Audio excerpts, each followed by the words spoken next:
You're watching Talking Points, a focus on the political scene in Lubbock and across the South Plains. And welcome back. Here's a look at some of the political headlines of the past week. There was a time when a House Speaker coming to town would be something to trumpet, but this week Speaker Dennis Bonnen came in for a quieter fundraising event for Representatives Dustin Burrows and John Frullo in front of a close friends-only crowd. Good time had by all, and in less than 2 weeks, a big GOP retreat to try to get the House on the same page moving into election season. That'll be important. Bit of good news for Mr. Burrows as his suspected primary opponent, David Spear, decided this week to end his campaign for the District 83 job. Spear saying he didn't see a way to continue the campaign and still continue with his job as a teacher in the New Deal district. Spear says he hopes another grassroots Republican will step in and take over that role. City Manager Jerry Atkinson has made his choice for Lubbock Police Chief, and Temple Chief Floyd Mitchell has accepted the job. Chief Mitchell has nearly 30 years of law enforcement experience. He's an Air Force veteran and graduate of the FBI Academy. City Council will vote to confirm his hiring at their meeting on the 22nd, and Chief Mitchell should be on the job in November. And Lubbock County Medical Examiner Dr. Sam Andrews has resigned, and commissioners will meet Monday to accept that resignation and approve a contract for a new medical examiner, Dr. John Lang from Sweetwater. Andrews worked with NAG Pathology Labs, who decided not to renew the contract with the county following lawsuits accusing NAG of taking body parts without consent. They denied wrongdoing, although an investigation into their work continues. The good news is that Texas has a new way to collect $500 million or more a year. The bad news is that as of last Tuesday, we're all now paying sales tax on things we buy online from out of state. A law signed by the governor is making that happen, and there are a whole lot of small business owners here who love this. Our Alyssa Tejas talked with one of them. Owner of Armadillo Cameras, Stephen Smith, knows plenty about photography. With old cameras lining the walls and Smith's colorful photos all around the store, Smith says he's seen a decline in business.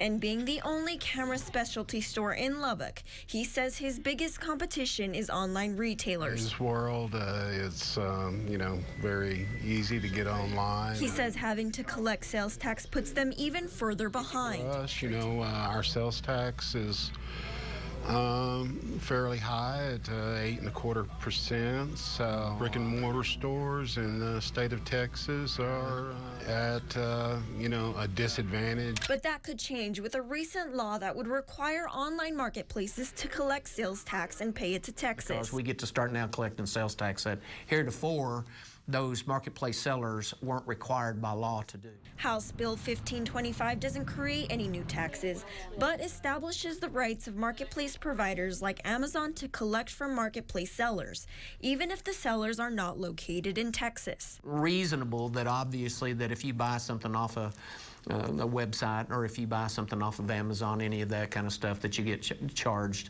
for sales tax that you would be if you were buying it from a local producer. Lubbock Chamber of Commerce saying even though consumers may not be happy about the change, this is a step in the right direction. For all the years that all those folks who weren't collecting sales tax, now we get our cut of the pie to come back to us as well. So it's very good for Texas. And could be good for Lubbock too. So all of that money ends up going to the state, and then we get our cut back from them.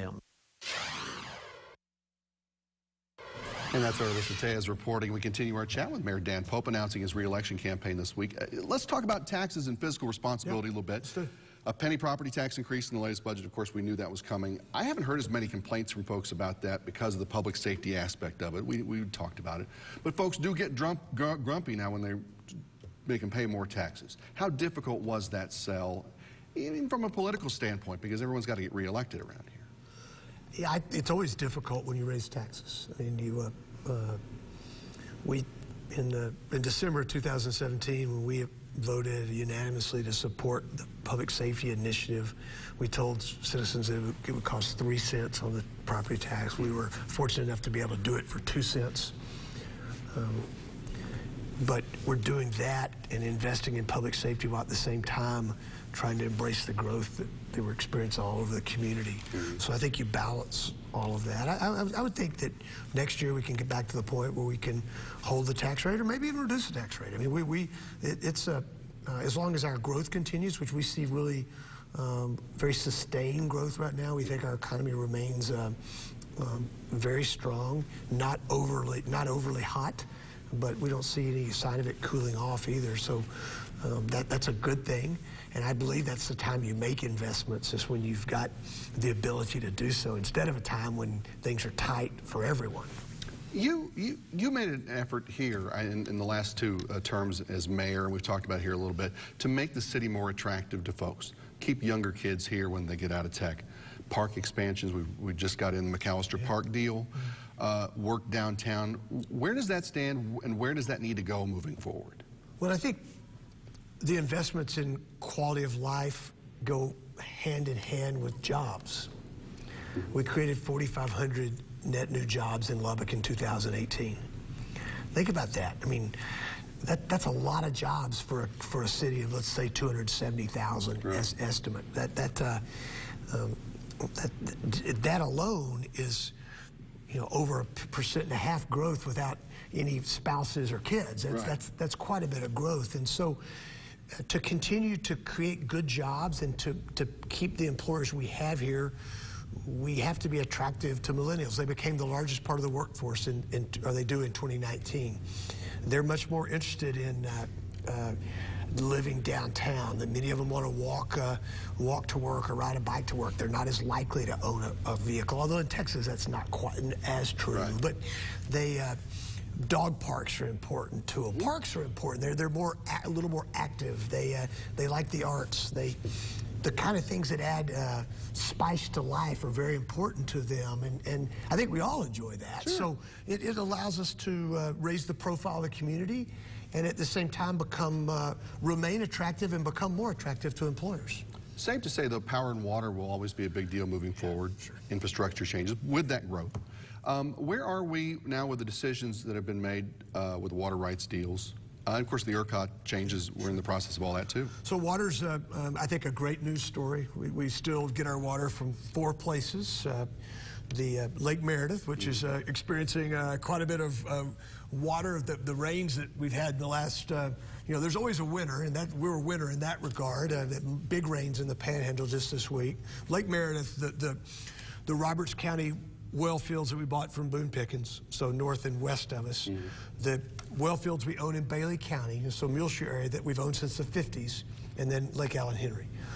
The bulk of the water comes from the north and from Lake Allen Henry. We don't use as much of the water from Bailey County as we once did. Diverse water supply. We just finished our updating our 100-year water plan. Yeah. We're in good shape when it comes to water because we've planned for it. I can't claim the credit for that. That goes back to the city councils in the last several decades, but we'll continue that. We'll continue to work on the plumbing in our system to make sure that we are able to use all those assets. And ERCOT and LP&L, we're on track for a conversion in the summer of 2021. So we're a little less than 2 years out now. We are we have to build 2 major connections to the ERCOT grid. We've about got approval from the Public Utility Commission for that route. Okay. You have to, there's a lot to go because it's private property. You have to work through and pay for right-of-way and all that goes along with that, and the Public Utility Commission has to agree with that, and so we're close to getting those approvals. As soon as that's done, you'll start to see the construction of those distribution lines. At the same time, we're working on a bunch of technology upgrades and things for Lubbock Power and Light to allow us to better take care of our citizens, to build differently. We're implementing the advanced metering right now. We're about 40% through with that. I think there was some information in the paper over the weekend on that, and we talked about it in the last EUB LP&L board meeting. But we continue to implement that. So, and we're doing smart meters for water also. Right. So both of those are going on at the very same time. Big investments. They're the right investments, but it's a big part of our work. A lot of work still to be done, so he doesn't want to leave here mid-flow. Good luck to you. Thank you. Thank you. Love it, Mayor Dan Pope. Good to see you. I appreciate it.